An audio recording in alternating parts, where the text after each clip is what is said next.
Greetings and salutations. How's everyone doing?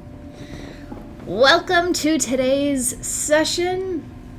Let's see who's here. Bonnie says, hey there, everyone. Jennifer, morning, Bonnie in room. Hello, Sharon. Andrea, good morning. Hello, M. Jackie says, hey, Bonnie. Greetings, lovely friends all around. Jackie Ulmer, good morning, Bonnie. Jennifer says, good morning and happy Friday, everyone. Alexis, good morning from New York City. I just got back from 5 weeks in Spain. It feels funny to be here. Happy to see you. Awesome, Alexis. I think today's description of Mercury stationing direct might have some things in store for you, just because of the timeline you're talking about. It's pretty cool. Good morning, Linda, and good morning, Nicole. Good morning, Jean. If this is your first time with me, my name is Jacqui Mancuso. I'm joining you guys from Northern Illinois. And today we're going to talk about Mercury stationing direct, what that means. We're going to spend a little bit of time in review, because that's what Mercury retrograde is all about. And that is what the retrograde season is all about. We still have lots of planets in retrograde. And then I'm going to pull some oracle cards to see what our higher selves, what the universe wants us to know about the energies available. I love that, Jackie. We have a Jackie Brigade. I couldn't even say that. Yeah, I've attracted a lot of Jackies to this group. I think there's like 5 of us at this point. It's hilarious. Good morning, Rhonda. Where do I want to start? I guess I'm tired today. Gonna be fully transparent. Retrograde season is getting to me. I'm tired. I also recently rejoined Taekwondo. I think I told you guys about that. And the classes are later at night. And I'm a typical person to be in bed by 9 o'clock at the latest. And I left the gym at 9:30 last night. So bear with me. And my body's exhausted. I'm doing so much that I haven't done in a very long time. So it feels really nice, but different. Alexis said, it's been so wacky, glad it's over. Not yet. Mercury is still retrograde until this afternoon. Daphne, good afternoon. Jackie says, I've never known this many Jackies. There was always a bunch, not a bunch. I was always one of 2 Jackies throughout my school days. But I had the cool spelling, so I was always Jackie number 1, and she was always Jackie number 2. Melinda says, good morning, all, and good morning, Patty. All right, let's just jump into the astrology. I'll start chatting, and then if anything comes up, let us know in the chat if anything is like resonating with you, if anything feels right. I'm going to turn this space heater off.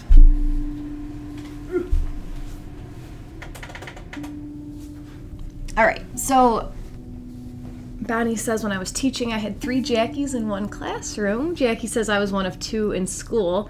That's so funny how we've seen up to 5 on here. Well, we have the internet now, so we can all join from different parts of the world, right? All right, so Mercury will station retrograde later today, this afternoon. I think it's like 3:30 Central Time or something. The exact time doesn't matter so much, my opinion. However, let's talk about Mercury retrograde and Mercury direct and what we can do with the energies. So this Mercury retrograde began on August 23rd at 21 degrees of Virgo. And he'll be stationing direct today, September 15th, at 8 degrees of Virgo. And then Mercury will hang out in what's called his shadow phase until the end of September. The last day of September is when he'll reach back forward to 21 degrees of Virgo. So it's called the shadow phase because this is when Mercury works back over the degrees where he had just retrograded.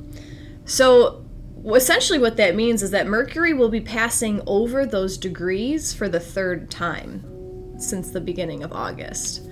I am not an astrologer to talk about the shadow phase so much, but this time it just felt right.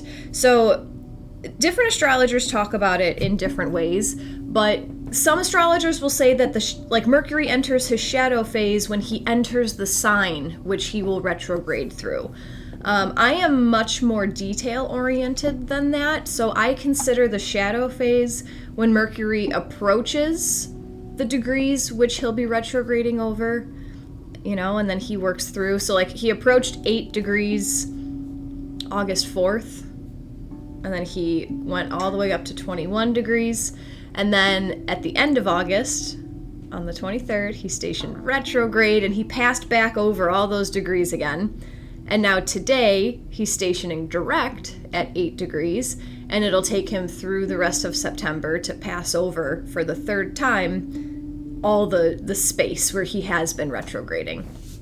So Mercury stationing direct gives you the opportunity to approach your thoughts with a fresh perspective, to bring a fresh mindset to the situation. So I encourage you to find which house in your chart holds 8 degrees to 21 degrees of Virgo. The glyph of Virgo is the M with her legs crossed. And 8 to 21 is pretty much going to be the middle third, because there's 30 degrees in the zodiac sign. So you can ask yourself what was happening for the first 3 weeks of August. If it's correlated to the house where this falls in your chart, cool. It's not always going to. It's not always going to be exact. But like, what was happening? What themes were prevalent in your life for the first 3 weeks of August? And sometimes when I reflect back, I'll look through my pictures and I'll see what I was taking pictures of. I'll look back through like my calendar events just to remind me what I was doing, where I was going. That might jog my memory. If you keep a journal, you can look back to the first 3 weeks of August to see what you were thinking about, what you were processing. And then, so you can look back to see what was happening the first 3 weeks of August. And now, after Mercury has already completed his retrograde, a time of reviewing your thoughts, how has that situation changed? And then the next 2 weeks, as Mercury moves through his shadow, he gives you an opportunity to redo, like a do-over. So if things were not working out in your favor for the beginning of August, what have you reflected on upon that situation for the last 3 weeks? And then how can you apply what you've reflected upon to serve your highest good moving forward? Let me know if that makes sense. Jacqui has Jupiter in Virgo. So Mercury, depending on what degree Jupiter falls in your chart, Mercury has been playing around with your abundance, with an expansion of some kind. Your natal Jupiter could be expanding your own inner thoughts as Mercury moves back, like making them seem bigger than they really are. Bonnie says, well, my house was flooding. We have done repairs. I think this fits. I needed the cleansing of the house energy, I think. Funny that you mentioned that, Bonnie, because I was feeling this specific Mercury direct as an opportunity of closure for some kind, and I'll talk about that in a second. Nicole says, Mercury retrograded through the 6th house. My moon and north node is in Virgo. 6th house is the house that Virgo naturally rules, so it's like extra amplified Virgo energy for you. Moon and north node, your emotions and like your north star, where you need to go. You might have had some reflective thoughts on like what direction you're going on in life, how your emotions are leading you down the right path. You're always on the right path. Let me just throw that out there. That's why I put right in quotes. Jacqui says Uranus, Pluto, and Mars in Virgo, 10, 13, and 20. So, wow, did you have an intense Mercury retrograde, my dear? Uranus, the unexpected, the higher mind. Also, Uranus is the higher expression of Mercury. Pluto is your destruction. that leads to empowerment, the exposure, and Mars, your action, your energy, your passion. So interesting. Hannah had a rat in your house. What did that teach you? I don't know. What kind of, what changed because of that? Chris, this moved through your 4th house, home, family, privacy. Alexis got hit by a giant glass door and got a mild concussion around August 14th.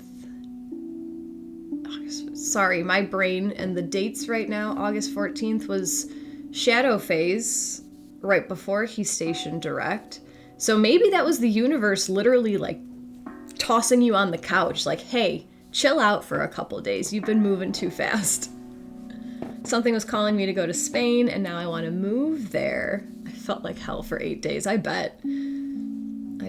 Frankie has Sun in Virgo in the 9th house. So Mercury may have been moving over your Sun, depending on what degree. 9th house is all about travel and exploration. Not necessarily physical, but like philosophical exploration. Who's out there? Why are we here? Those types of thoughts. 2nd house for Yvonne, that is your personal resources. So things that you value, could be tangible resources, could be your skills.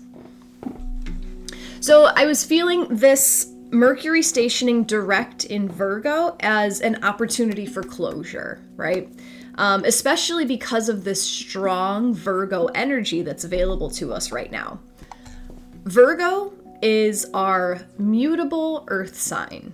Mutable signs close out the seasons. Virgo is helping us close out the summer season for Northern Hemisphere people. So right now, currently, we have the Sun, the Moon, and Mercury retrograde in Virgo, following our new moon that just happened 12 hours ago at 22 degrees of Virgo. So what's interesting is that the moon, right? So we had this new moon 12 hours ago. It's an opportunity to plant new seeds, set new intentions, begin new projects, set your sights on what it is that you want. New moons are like deciding the destination. And then as the moon grows, that's when you take the action steps. So last night we had our opportunity to set the intention. What are you reaching for right now? So what I think is interesting is that the moon hangs out in Virgo with Mercury retrograde for most of the day. And then the moon dips her toe into Libra. She moves into Libra right before Mercury stations direct. And this is getting like super specific, like hour to hour astrology. But let me explain. The moon represents our emotions. And the moon is walking into Libra, the cardinal air sign. Cardinal signs get the party going. They start the thing. They're the igniters, the initiators. So this feels like the sky, the astrology, is helping us to move on emotionally. Moon moves into Libra, the cardinal air sign, at the same time as Mercury closes his retrograde, at the same time that our thoughts close out their time of review. So yes, while Mercury will still be stationing direct in Virgo, the mind is moving forward now. Like, let's take our thoughts and do something with them at the same time that our emotions want to go. Moon and Libra, our emotions want to get going. They want to do something. They want to start something. So this feels like a time of action. This feels like a slingshot type energy. And I have to admit, I'm borrowing that word. I saw someone made a TikTok about this last night, and I was like, oh yeah, that totally resonates. This feels like hardcore slingshot energy. Mercury is just wrapping up what he's been reviewing for the last 3 weeks in Virgo, the sign that wants to close things up, close down the summer season. Just the other day, we had that medicine wheel come up. What season are you in? And I was saying it feels like a season of transformation already. So this feels like our thoughts are helping us wrap something up. Something's done. Something is no longer serving us to keep up here. And our emotions are going to show us what it is that we want to slingshot towards, especially right after this new moon, like the universe with the alley-oop. I love it. So I invite you to take today, the rest of today, to reflect on what area of your life you feel a thought closure within. And then perhaps set the intention this weekend to allow the universe to show you what you're ready to slingshot towards. And if you remember, if you were here with me on Wednesday talking about that new moon, it was forming a trine to Uranus in Taurus. And I was feeling this as like Uranus might throw something in your face that you weren't necessarily expecting, but like, okay, that's the thing. That is what I'm going towards. So yeah, take whatever resonates and leave the rest. I'm getting really excited about this, so I hope you guys can feel it too.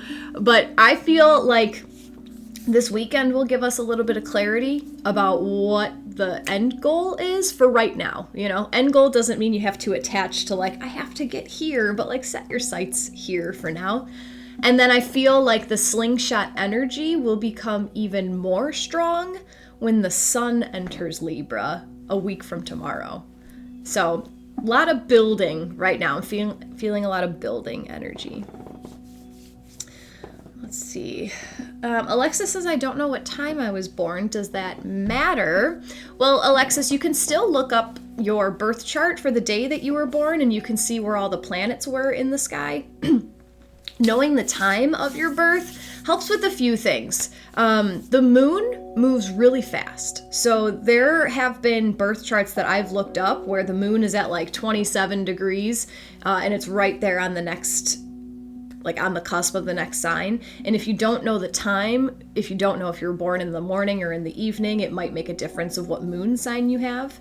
But if you look up the chart with just the date, it normally gives you the chart for 12 o'clock noon.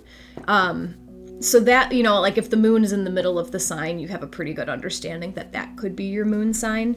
Other things like Mercury moves pretty quickly. So if Mercury is at the very beginning or very end of a sign, that could change. And then knowing the time of your birth allows you to get your rising sign, your ascendant, because your ascendant, if you've ever heard of it, is what zodiac constellation was actually rising on the eastern horizon at the moment of your birth. So your ascendant then sets up the whole house system for your chart. It looks like a big pie chart, pie pieces cut into the sky. So that is what the time gives you, but you can absolutely get a whole lot of information just with the date.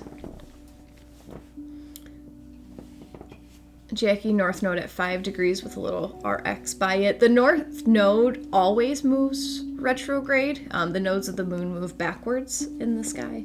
And that's like your personal North Star, what your final exam is in this lifetime. Andrea, Mars in Virgo in the 7th house. Mars and Virgo in the 7th house. Action in perfection about one-on-one relationships, justice, and karma. Maria, happy Friday. I'm currently taking your Astrology 101 class. I love it. So much info. I'm confused about where to find the nodes. The modes or the nodes? Because there are two different things. I'll have to reach out for help. I definitely have slingshot energy right now. Awesome. I'm glad that you're taking the class. If you guys are not familiar with it, I do have a course here on Insight Timer called Astrology 101. It's 13 days of the base understanding of astrology. And my intention for creating the course was to give you guys enough information so that you could look at your birth chart and know what you're looking at and begin to understand it. Maria, the modes, it depends on what website you're using. I use astro.com, and there's a little table on like the bottom left-hand corner of the chart itself, and it shows cardinal, fixed, mutable in columns with little pictures. So that might depend on the website you're using. Brain. Mercury retrograde. Here we go. Here we go. Rich has Virgo in the 3rd house with no planets. 3rd house is all about your communication, your ideas, your how you intake and how you put out communication and information. Gary, I talked about the post shadow already. I don't see it as having to deal with anything. I see it as you get an opportunity to redo. Beautiful, Maria. Awesome. All right, so we're going to pull some cards to ask first what Mercury retrograde has helped us review. So just a recap, Mercury retrograde started on August 23rd. So we've had about 3 weeks. And his shadow phase will continue till the end of September. That's when Mercury will clear the degrees where he had been retrograding. It just gives us another opportunity to do it different. Try it again. If you guys ever come midway into my sessions and you're like, oh man, I wish I would have gotten the earlier description,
course, our self-worth.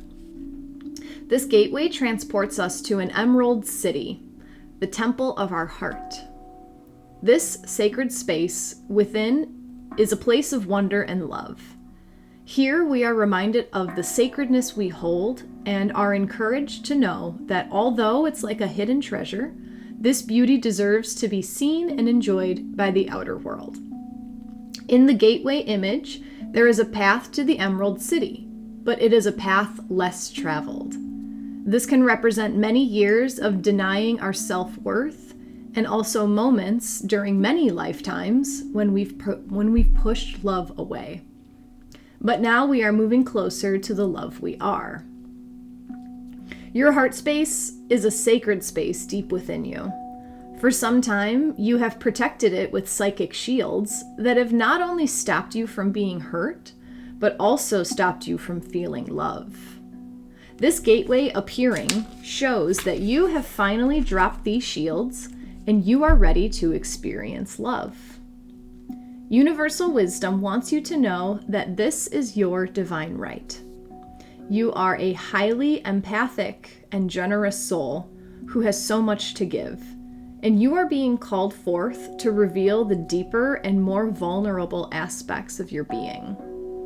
Divine light beings are surrounding you, holding you, and encouraging you to relax.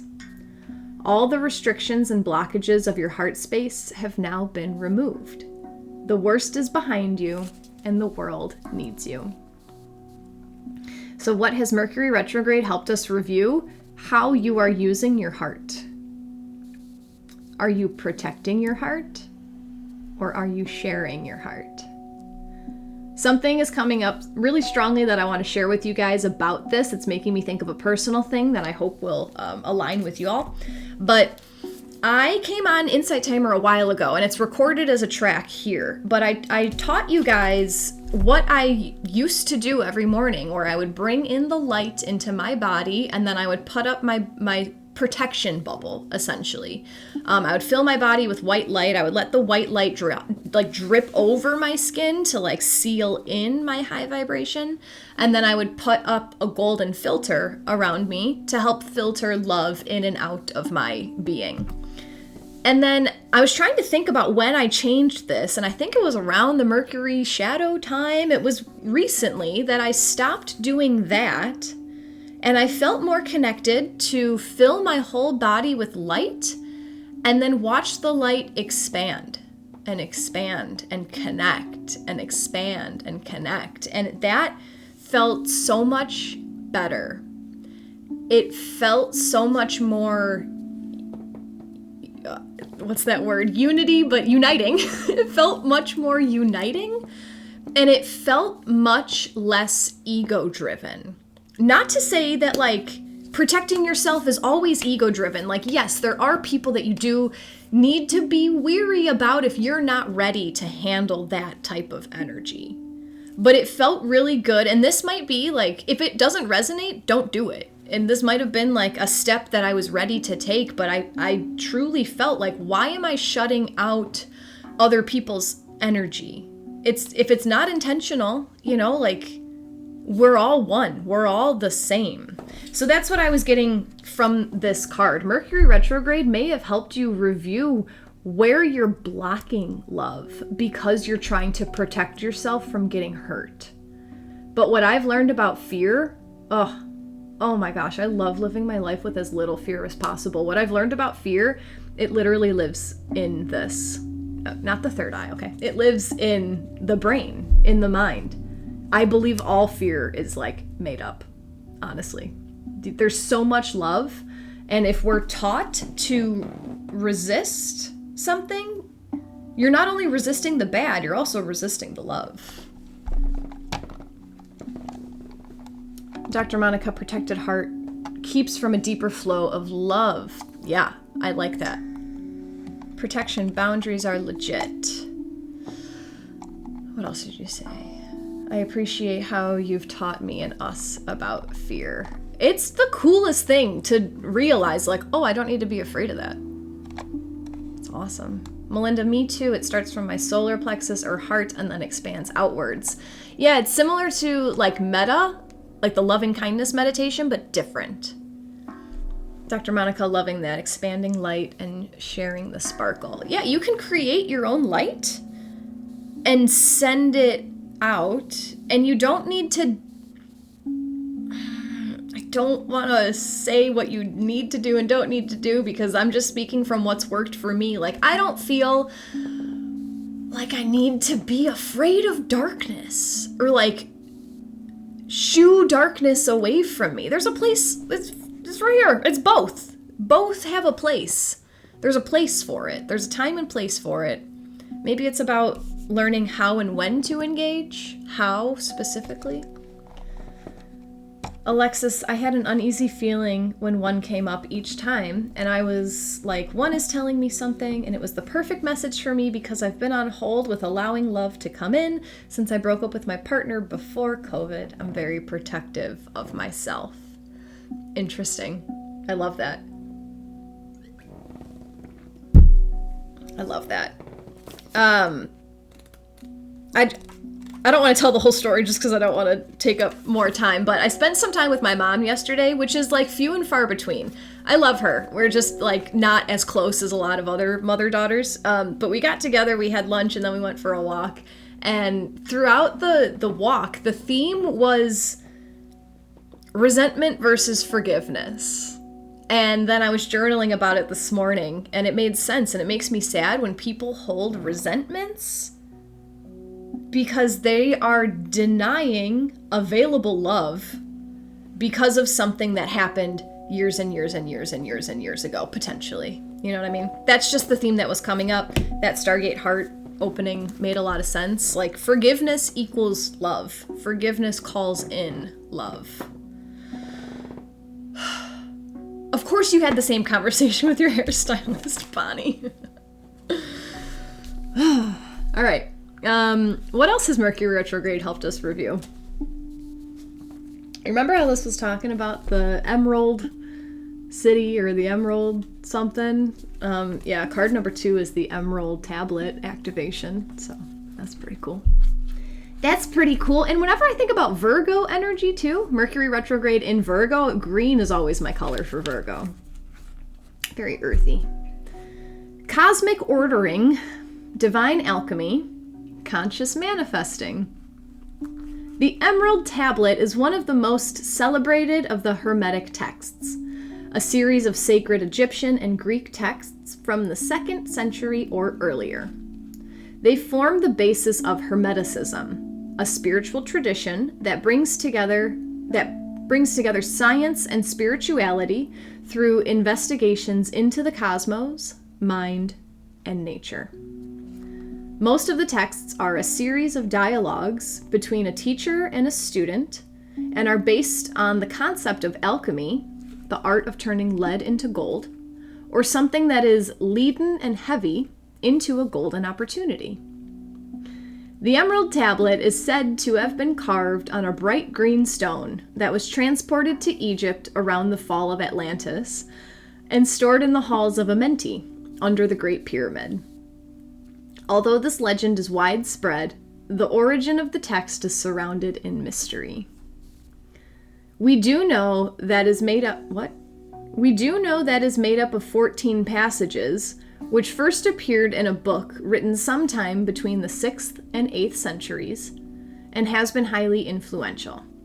Its most famous statement is, as above, so below, meaning that what is in the high heavens is reflected upon the earth.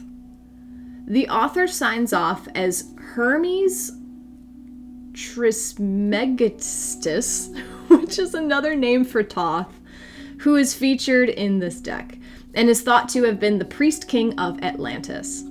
The idea is that he knew of the approaching end of that civilization and hid the Emerald Tablet and many other teachings in order to preserve them for spiritual aspirants in the future. Bonnie.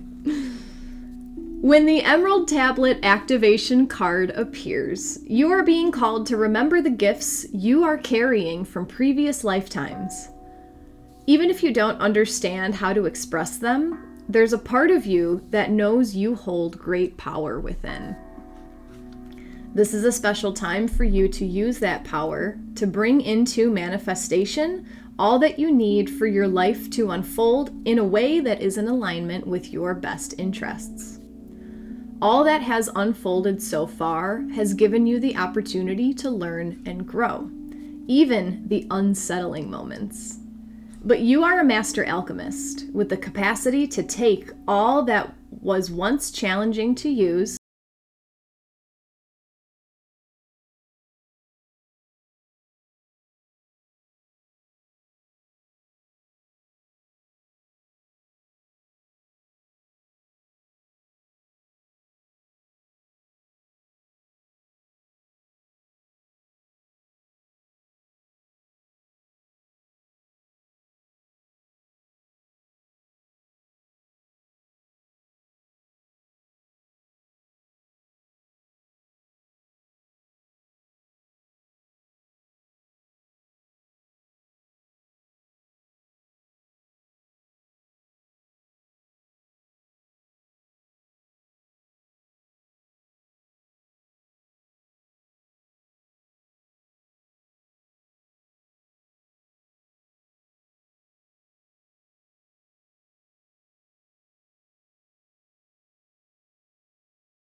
Monica, honor, acknowledgement of the divine, be loving regardless.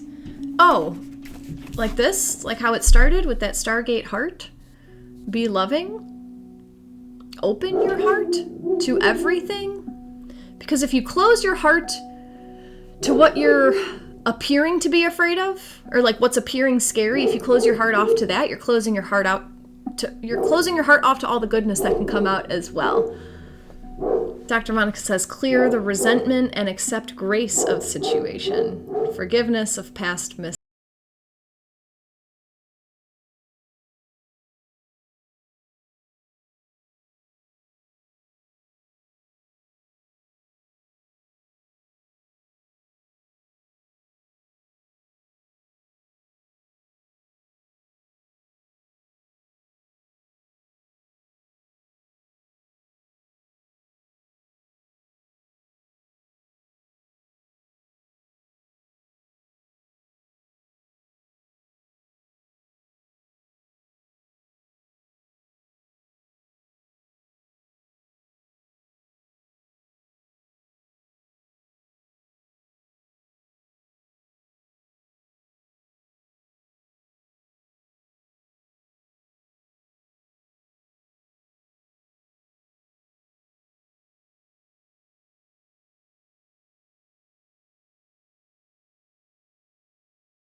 F the word bad. F it. I hate it. I don't hate it.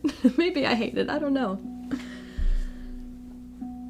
Labels. I'm trying so hard to get rid of labels for this reason, because if you label it as negative energy, you're going to want to push it away. Or if you see it for what it is, this is just something that is unfavorable, but it's still useful. How can I bring it in and transmute it to make it better?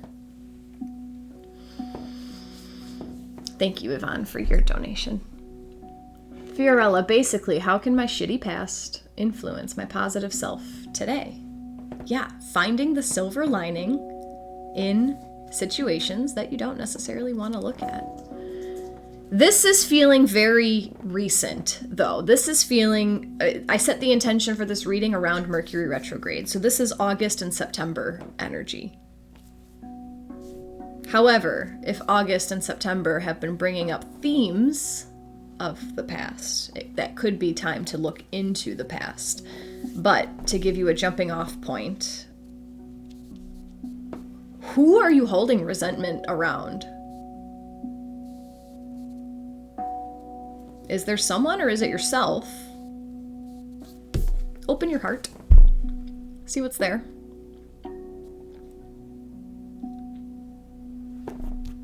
Maybe this past life gift is literally just love, right? Maybe in the Pleiades, I think, people have different opinions. This is my opinion. I think we're all one soul split into millions and millions of fragments. So take with that what you want, but we've all been in the Pleiades. We've all been in Atlantis. We've all been in Lemuria. We've all been on Nibiru. We've all been everywhere. We are all everything.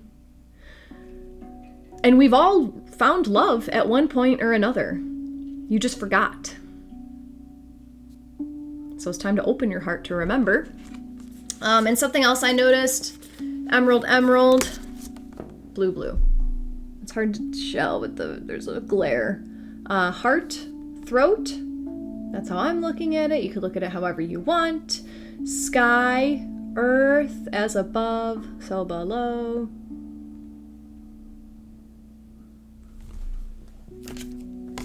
I love you. Melinda, yes, there is no good or bad. It's all in your perspective. Yes. Fiorella, I've been beating myself up, remembering my old self. Why are you beating yourself up? What's that doing for you? How is that helping you?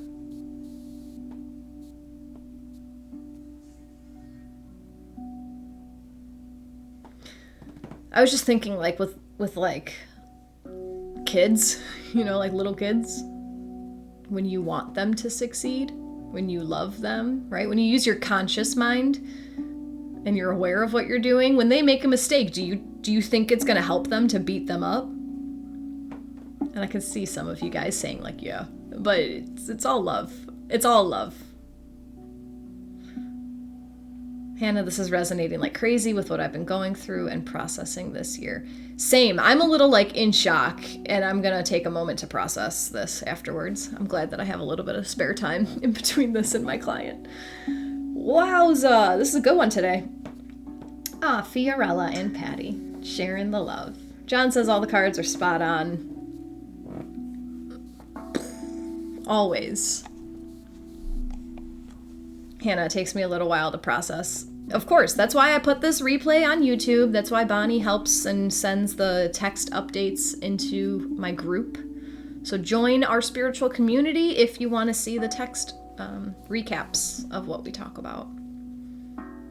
Maria says, I spoke my truth with love to my daughter. She blocked me, and I initially beat myself up for giving her some hard truths. I did it because I love her. I trust she'll come around eventually. Thank you, Jackie. Have the trust. That's my story. That's what my mom and I were talking about yesterday. Do I want to share this? I do, and I want to take like a while to share it, but... So I'll just... few minutes. I'm just going to share this quick little story. Hang out if you want. If not, I'll see you on Monday or Friday next week. Thanks for being here. So just like I don't even know where I want to start with this, what I'm even talking about. Essentially, I grew up in a pretty dysfunctional household. No one talked about feelings. No one shared boundaries. No one had boundaries. Everyone was just kind of doing what they thought was expected of them and then holding the resentment for it. So I'm the baby of 10 kids. I was just kind of like plopped into this dysfunctional family. And here I am, this little baby of love. Like, what are you doing? Why are you so angry? Whatever. So long story short, my parents got divorced when I was 14. And my dad was also going through a heart transplant at that time. So I was my dad's like sole caregiver because the rest of the kids moved out. Parents were divorced. And he had a lot of resentment towards my mom. So here is loving 14-year-old Jacqui caring for her father, who she loves very much. And father is saying, your mom sucks, your mom's a manipulator, your mom's done this, your mom's done this. So my impressionable brain started to believe it. I was on his side because I loved him. And what he said was true, you know? So I kind of like pushed my mom away for some time. And then I don't remember when my mom and I started talking again, but it wasn't really before my dad passed. But anyway, so like dad and Jacqui, extremely codependent, right? This extremely codependent. And then eventually like it got to be too much. I didn't know how to voice my boundaries, so I had a hard cut off. I said, this is too much. I feel taken advantage of. Bye.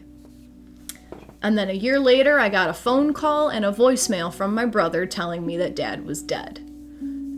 And I had so much guilt for cutting him off, and that was it. Like, I couldn't go back. I couldn't rekindle the love that we did have before it got unhealthy. So that's kind of what like my mom and I were talking about yesterday. And since then, you know, like that has taught me so much about forgiveness. That's taught me so much about like, what's the point of holding a grudge? Because now that he's gone, all I want to do is go back and reminisce on like growing up and all the fun things that we had. And that's unavailable in this realm. So that's what I was talking about with my mom. Because after that, I was like, I'm not going to hold, like, there's no point in holding a grudge. What's it doing? It's not hurting them. Well, I mean, with that situation it was, but whatever. So my mom was asking me yesterday because, you know, she still has a lot of emotions about being married to my dad. And she was asking, like, was he a good father? And I was giving my perspective, which I don't think she's ever heard. And I said, both. There were a lot of good times and there were a lot of dependent times. And I was able to explain to her that, like, now I get it. I don't think I got it then, but now I see, like, yeah, he mistreated me, but where was it coming from? It was his own insecurities that he's supposed to be the sole provider for his teenage daughter, and he just had a heart transplant. He can't be a mechanic like he used to be. So, of course, he was beating himself up, and then instead of loving himself through that, it just came out onto the person closest to him. And like, I see that and I get that. And that's what the whole conversation was about. And my mom was like, wow, this was so refreshing to hear that point of view. And I forgot why I talked about that, but yeah, just open your heart. There's the thing. That's my story. Part of it. Oh, that's why, Maria, because, yeah, you spoke your truth to your daughter. So, yeah, and even if, oh my gosh, forgiveness is always there. Forgiveness is always available. I even had, like, one source constantly bad-mouthing, and not even one source. Like, my sisters were on the same page, constantly bad-mouthing Mom. But the mistakes that she made, she was so overstimulated and unhappy and not able to voice what her unhappiness was. So of course she was like tense and chihuahua-like. And I see myself getting that way when I get overstimulated, and it's really funny. And that's it. So yeah, forgiveness is always possible. Milan, my parents fought a lot. They always name-called each other. Same. And just because it's your past doesn't mean it equals your future. You can transmute that shit. You can roll that dung ball into a fertile place to lay the eggs of the life that you desire. It does not define you. It just gives you a platform. This is what you can build upon.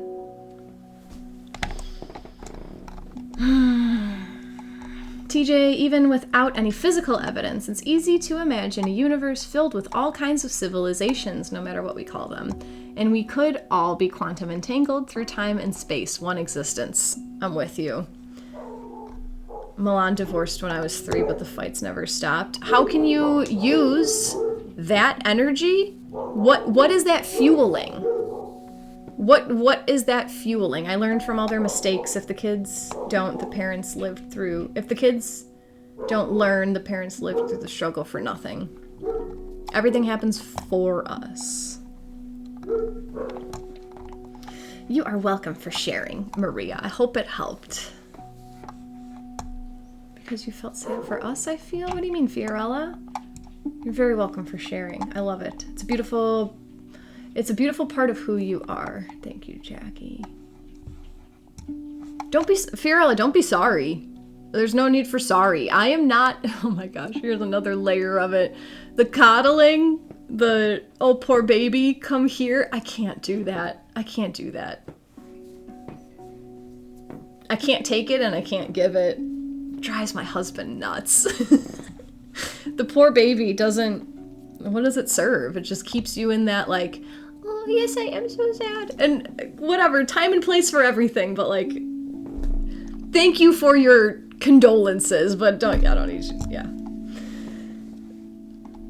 Hannah, me too when I'm overstimulated. Yeah, and once I learned that word, I was like, which, there I go, I'm putting a label on it. But that is there's just too much going on. Like, I need slowness. I'm learning how much I need to just be basic and slow, and it's so nice. Jackie, each of us has our own relationship with each person in our family. The relationships are unique and not another's relationship. Absolutely. Absolutely. It's, maybe it was the undeveloped brain. Being a kid, a teenager, I just assumed that they were telling the truth, you know? You're welcome, John. Alexis, I understand. My dad died 8 months ago, and my mom died 8 months ago, and she was a terrible mother. Bipolar, and her friends influenced her, and she blocked me a year before she died for no reason. It's hard. I can never speak again. I had forgiven her during COVID, but never got to tell her. It's difficult. It is difficult. She may have had a reason that she didn't communicate to you, and that's the most difficult part. And I don't know if you caught me when I was saying, like, there's a lot of things I want to ask my dad about. There's a lot of, like, reminiscing that I want to do with him. That's where this whole, you get to do it here. I'm with him all the time. I hang out with him all the time. Breaking generational cycles. I love it. Marie, I've been divorced from my children's dad for over 10 years. He spoke bad of me. I never told my truth because I didn't want to speak bad about him to our kids. My youngest two see the truth now. My oldest still struggles, I guess. I forgive her, but I get it. I'm the youngest of 5 and I don't coddle either. Love it. Love it, Alexis. That's why I shared with you, because I can relate. Cool, that was fun. Happy Mercury retrograde end. Happy Mercury direct. I'll be back on Monday. What did we even talk about today? Open your heart. It's a gift. We're all connected. Use your dung to make fertile soil. I'll see you guys on Monday. Sending love to all. Namaste. Take care.